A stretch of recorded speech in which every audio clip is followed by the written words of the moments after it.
Bonjour et bienvenue dans cette nouvelle vidéo. Est-ce que tu t'es déjà demandé pourquoi ton vêtement en laine est insupportable l'été alors qu'on nous vante pourtant les propriétés thermorégulatrices de cette matière? Ou est-ce que tu t'es déjà retrouvé dans un magasin à choisir du tissu ou des pelotes en laine et en te demandant si ce que tu avais entre les mains était vraiment de la laine? Au point de regarder toutes les petites lignes sur l'étiquette pour voir si t'avais pas raté une information importante. Ou si tu te demandes à quel point l'industrie textile nous prend pour des pigeons, j'ai des réponses et des solutions. Et dans un premier temps, je te propose de faire un point sur les propriétés de la vraie laine, de ce qu'on est en droit d'attendre réellement quand on achète de la laine, surtout au prix où elle est.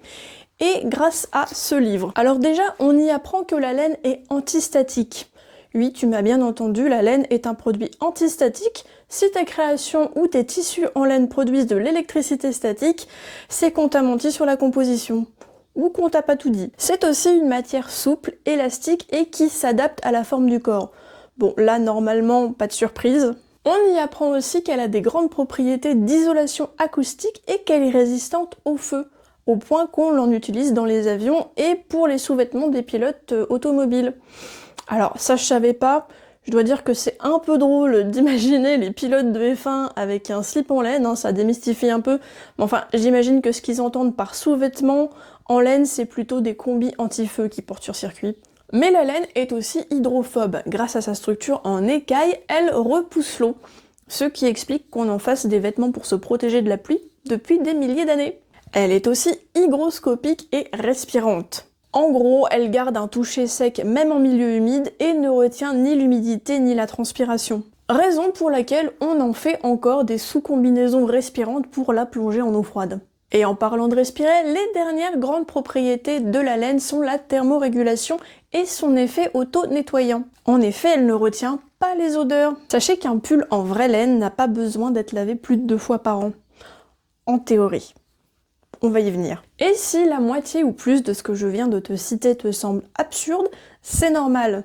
C'est qu'en réalité, tu n'as que peut-être très rarement touché de la vraie laine.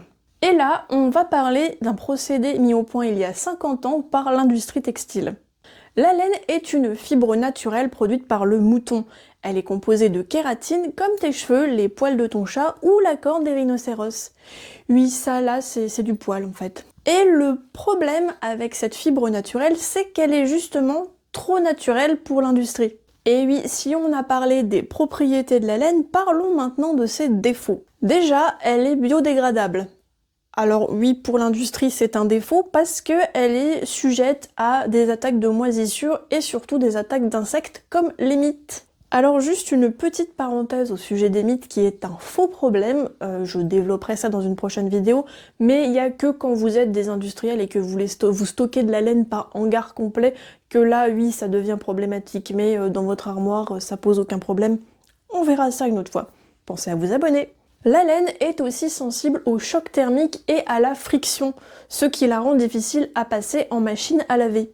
En effet, la friction combinée à la température du lavage et au savon des lessives va avoir tendance à feutrer la laine. Et ce phénomène est justement dû à la présence des écailles sur la fibre, comme tes cheveux. Trop naturel, on a dit. Et ça, à une époque où l'écologie est encore une notion un peu abstraite visiblement, on y trouve une solution toute simple.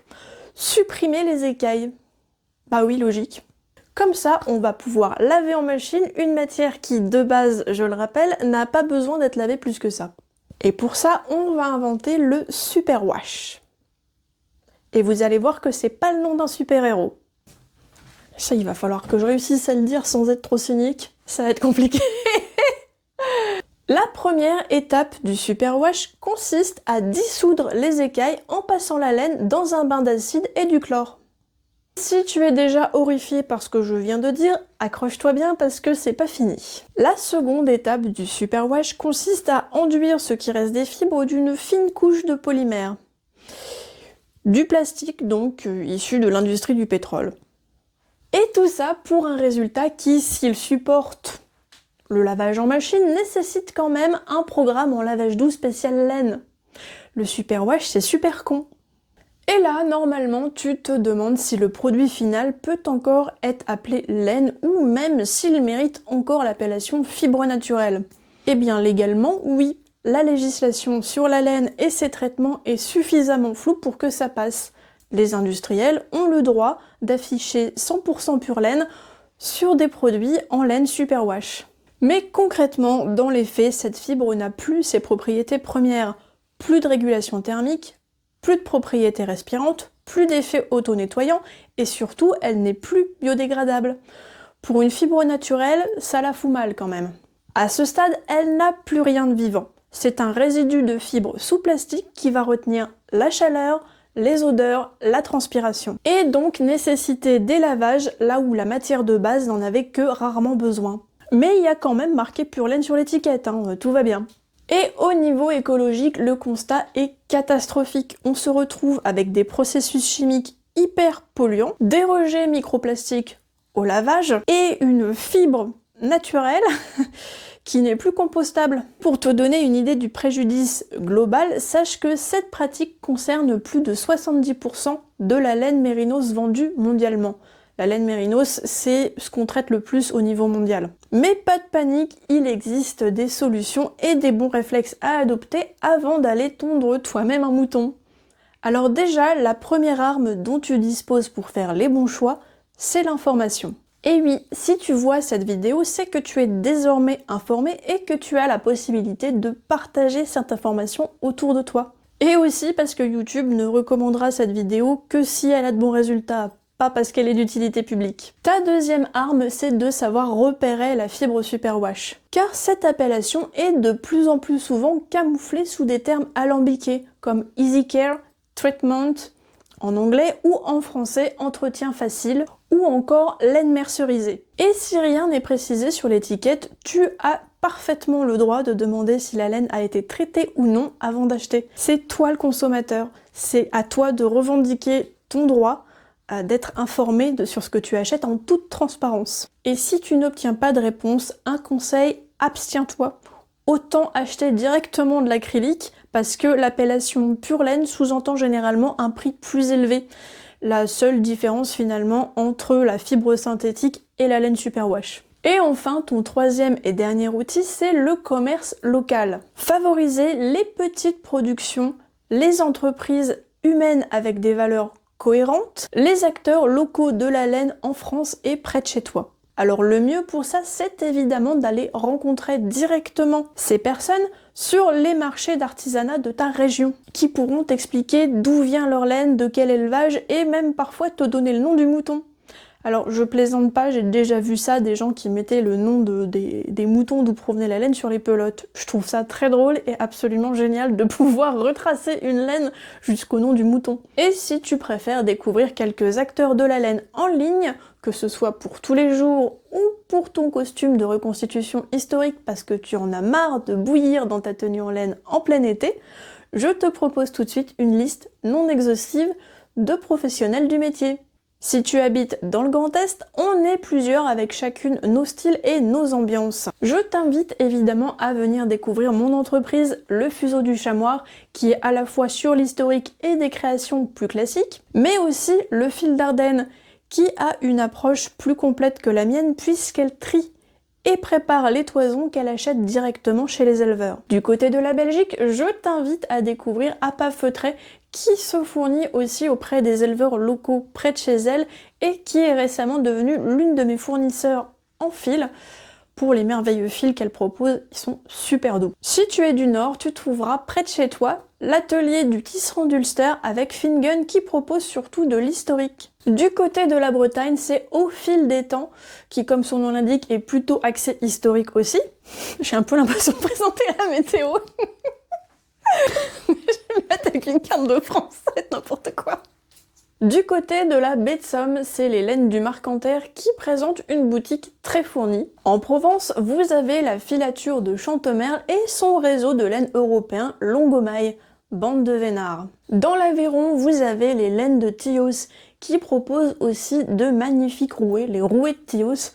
J'ai la chance d'être propriétaire de l'un de ces merveilleux outils et franchement c'est un petit bijou.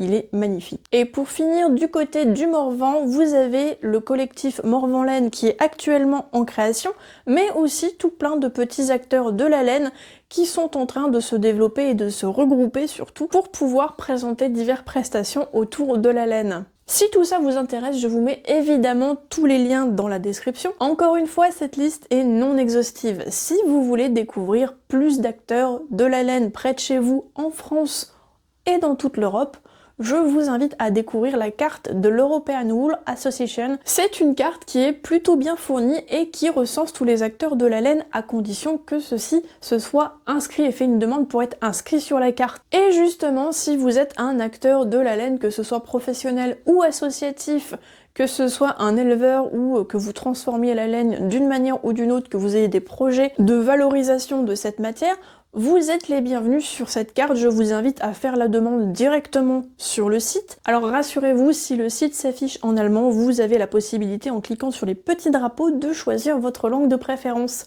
ce qui facilitera très certainement votre inscription sur cette carte. Je vous invite à le faire parce que au niveau visibilité et même du point de vue de la collaboration entre artisans, entre professionnels de cette matière, des regroupements ou des potentiels projets de valorisation autour de la laine que peut proposer cette association, ça peut toujours être intéressant. Et voilà, c'est tout pour aujourd'hui. Tu es désormais informé et bien outillé pour faire de meilleurs choix concernant tes achats en matière de laine. Comme je l'ai dit, je prévois d'autres vidéos informations, notamment pour démystifier le problème des mythes, mais aussi parler des allergies, des problèmes de si la laine ça pique ou pas. Ça, c'est des choses auxquelles je peux répondre. Il y a aussi pour le mois de juin une vidéo historique, enfin une vidéo sur le textile historique en partenariat avec un musée qui arrive. Pour ne pas rater ces prochaines vidéos, je t'invite à t'abonner si ce n'est pas déjà fait. Et pour ceux qui sont déjà abonnés, eh bien un grand merci à vous. Sachez que vous êtes de plus en plus nombreux à suivre mon travail et vos retours sont vraiment enrichissants. Pour moi, c'est ce qui me donne un petit peu la motivation de continuer, parce que faire des vidéos ça prend énormément de temps.